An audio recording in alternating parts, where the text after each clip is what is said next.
For 20 years, FAISAL has been sitting in this exact same spot in Tunis's ancient Medina, creating souvenirs engraved with Tunisia's past.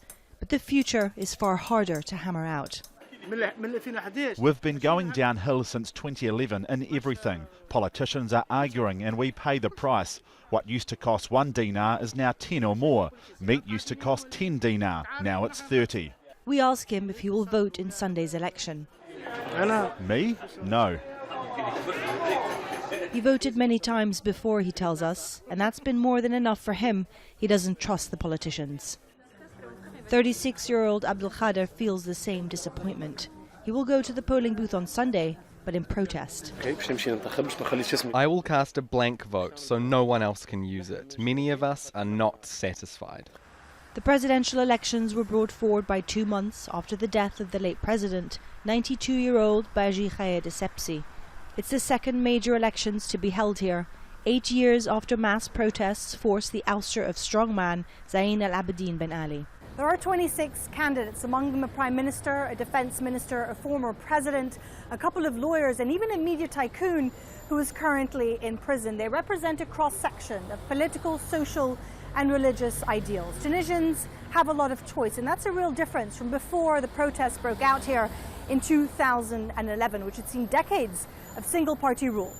Tunisia is often cited as the only success story of the uprisings which swept across North Africa and the Middle East from 2011. But it's not that simple. First of all, I mean, having a democratization process succeeding, and this is happening, this is true, in the middle of the Middle East and North Africa. This is unique, this is an exception, we cannot deny that.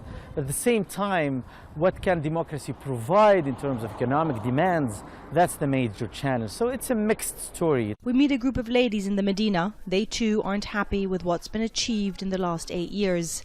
Economy, security, corruption, the main issues everyone highlights. After the revolution, everything had to change, but nothing has changed. Everything is actually worse. Infrastructure, for instance. We just had terrible floods here. The economy, before everything was covered up, but after the revolution, it's now out there for all to see. Tunisians go to the polls on Sunday. If no candidate gets over 50% of the vote, there will be a runoff in November. Many will tell you that is an almost certain scenario. Parliamentary elections will also take place in October. The next 2 months could reshape the entire political landscape and determine what Tunisia will look like moving forward. Stefanie, Dekker, Al Jazeera, Tunis.